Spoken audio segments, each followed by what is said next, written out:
Esta teoría de la conspiración ha durado hasta hoy, se sustenta además con alfileres, pero que se siguen creyendo. O sea, se ha generado una realidad alternativa que hay mucha gente que sigue comprando. Y esto, o sea, ¿cómo nos ha llegado hasta hoy a la sociedad en la percepción de las noticias este ambiente tan polarizado? ¿Cuánta culpa tiene el 11M y cómo se trató el 11M por algunos medios de comunicación que decidieron difundir cosas como aquella, estábamos recordando antes Inés y yo, que había una cinta de la Orquesta Mondragón en uno de los coches y aquello informó al mundo que había relación con el grupo Mondragón de País Vasco. O sea, cosas sí. Bueno, totalmente disparatadas. Evidentemente, lo que estás contando, y podemos estar contando 70 cosas más, han dejado un rastro caótico. Incluso la gente que ahora ni se acuerda del asunto, pero hay un 30% de la población que cree que ahí hubo sombras que no se esclarecieron, que ahí hubo cosas que no se quisieron decir, que se contaron mentiras. La mentira produce hechos de muy difícil superación. Fíjate en el caso, nosotros en la cadena SER, que dimos 100 millones de noticias, dimos una noticia equivocada. La noticia de que había habido unos terroristas suicidas en el tren. Esa noticia, cuando descubrimos que no era cierta, la rectificamos ipso facto. Sin embargo, hasta hoy nos acompaña. Pero te acompaña además de una manera equivocada. Fíjate, esa noticia la dio la SER a las 10 de la noche del día 11. Yo estaba en mi casa. Ha quedado para la historia que yo di esa noticia y hasta en Google figuro como el difundidor del bulo. Yo a la mañana siguiente, claro que cogí la noticia, la veníamos dando y la di, ¿no? Pero cuando se miente de una determinada manera, queda fijado ya sin remedio. O sea, cuando se investiguen dentro de 30 años las cosas, aparecerán las mentiras, figurarán en Google y en las redes como hechos ciertos que los historiadores manejarán. Ellos sabrán si creen o dejan de creer. Produce un efecto devastador. La responsabilidad que tienen esos participantes en la historia, que son el gobierno de Aznar, sus colaboradores más directos, pues luego hubo mucha gente, ya el Partido Popular, que a medida que iba pasando el tiempo se fueron quitando de allí. Rajoy, por ejemplo, se desmarcó en cuanto se dio cuenta de que aquello no tenía ni pies ni cabeza. La gente fue poco a poco desmarcándose. Pero mientras tanto, el resto del daño que se hizo, fijaros el caso de José Antonio Zartalejos. José Antonio Zartalejos es un periodista extraordinario, había sido director del Correo de Bilbao, era director de ABC de Madrid, que estaba en la órbita del pensamiento de la derecha, digamos, del pensamiento de Aznar, ¿no? Al principio creyó, como yo y como todos, que era ETA. Cuando empezó a darse cuenta de que aquello ya no era ETA, empezó a plantearse las dudas, como todos los demás lo hicimos. Cuando Federico y cuando el mundo comenzaron la campaña de conspiración de mentiras, intentaron que también el ABC se sumara a la fiesta, y José Antonio Zartalejos se negó a sumarse a la fiesta porque era mentira. Pues muy bien, desde la COPE por las mañanas, Federico Jiménez Los Santos daba el número de teléfono del diario ABC para que se dieran de baja, la gente se diera de baja del ABC. Y hubo mucha gente que se dio de baja del ABC, y eso terminó haciéndole insoportable la vida a José Antonio Zartalejos, que tuvo que dejar la dirección del ABC. Quiero decir que la campaña de desprestigio, los destrozos que hace eso son absolutamente colosales. Hoy es todavía el día que Aznar no reconoce. En una entrevista que le hizo Jordi Évole hace no mucho, decía Aznar, yo no mentí aquel día. Entonces yo me gustaría un día poder decirle a Aznar, vamos a ver, presidente, si tú no mentiste, una de dos, o te equivocaste o estabas en lo cierto.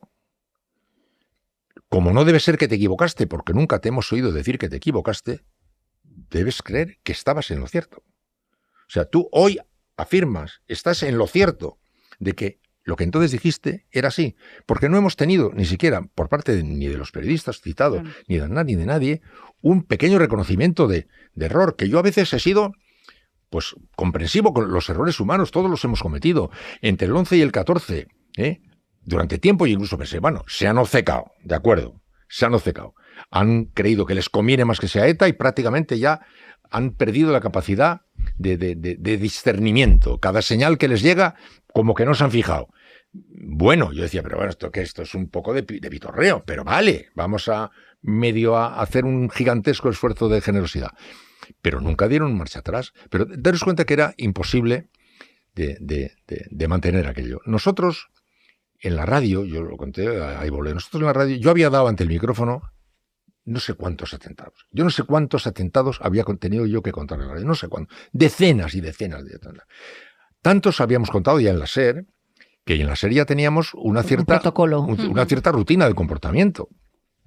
pues ya teníamos uno, pues Javier Álvarez hablaba con los jueces y fiscales que conocía, el otro hablaba con el otro hablaba con el Partido Nacional Vascos, otros hablaban con gente del otro lado de Francia que se ponía en marcha un dispositivo que siempre era el mismo. Y todo, aunque seguimos manteniendo la cosa de que era ETA, porque el gobierno lo decía, y nosotros queríamos estar en la línea legal, los compañeros se acercaban al otro lado del cristal, me miraban y me decían... Que no. Todos los ecos que les llegaban decían que no, pero bueno, vale... Podían estar equivocados. Jugamos con una generosidad impresionante, dándole margen más de lo debido por si se estaban seriamente equivocando.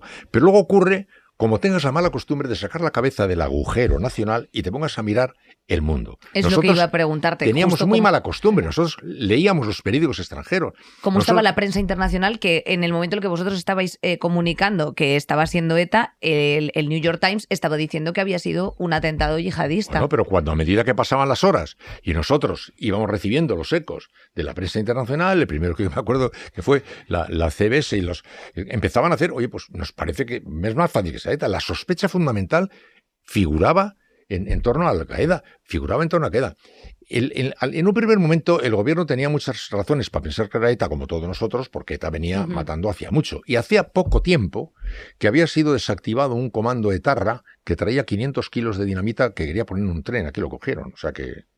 ostras, era muy, muy verosímil. Pero a medida que iba pasando el tiempo, que aquello no se sostenía, se vio con mucha claridad que allí se había tomado una decisión. Y yo la primera campana que tuve, pero yo estaba haciendo el programa, yo no me acordaba ni que había elecciones. Voy a acordar que había elecciones, con muertos, otro muerto, que hay 40, que hay 70, la gente llamando por teléfono a todos los lados, los donantes de sangre, la gente llorando, en aquel drama de 1000 demonios, me iba a acordar yo que había elecciones. Pues sí, estaba yo como para elecciones. Y, sin embargo, cuando a las 12 Nieves Goicoechea entra en antena y dice, se ha reunido un gabinete de crisis, muy bien. Y le pregunto, ¿y quiénes forman el gabinete de crisis? Y me dice, pues está el presidente con Zaplana, con Acebes, con Arenas y con Rato. Digo, ¿Y el jefe del CNI? Y no hay nadie más. O sea, no hay ningún jefe de policía, no está el director del Centro Nacional de Inteligencia, Jorge Callar, que tiempo después, un día en Roma, me dijo, pues si tú estabas descolocado, igual de descolocado estaba yo. Fíjate que no me podía imaginar que no me estuvieran llamando, no le llamaron. Cuando además, al día siguiente, cuando la serie empezó a argumentar y de una manera más clara, que aquí empieza a haber demasiadas señales, Jorge del Callar fue presionado por el gobierno de manera intensísima para que saliera a la palestra a desautorizar a la cadena SER. Y claro, es que se estaban haciendo apuestas ridículas. El sábado por la noche, Telemadrid, que en aquel momento estaba Esperanza Aguirre, presidenta de la Comunidad de Madrid, tenía Telemadrid prácticamente como un bollito suizo, pues programaron, cuando era el sábado por la noche, cuando ya no había en el mundo nadie que creyera que era ETA, una película que se titulaba Asesinato en febrero, un documental maravilloso que había hecho Elías Querejeta sobre el asesinato de Fernando Buesa, que era un dirigente socialista que había matado ETA, ¿no? Entonces, sin venir a cuento, Telemadrid levanta su programación para poner una película que se titula Asesinato en septiembre, hecha por Querejeta sobre un asesinato de ETA. Bueno, vale. El domingo por la noche, al día siguiente, el domingo, el sábado por la noche, levanta la programación Televisión Española y vuelve a poner la misma película del día anterior en Telemadrid. Bueno, aquello ya era una cosa de aurora boreal.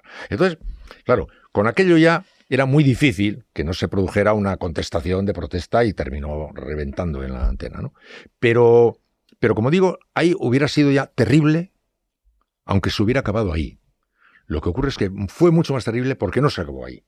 Porque el gobierno, lejos de aceptar que se había colado, que se había equivocado, que se había obcecado, que no había querido ver, vale, no, siguió empeñado en esto y con la colaboración inexplicable de dos periodistas, de dos medios de comunicación, que estaban teniendo problemas en sus medios de comunicación, porque en el mundo había dentro un lío de 1000 demonios de la gente que decía, oye, ¿qué estáis jugando?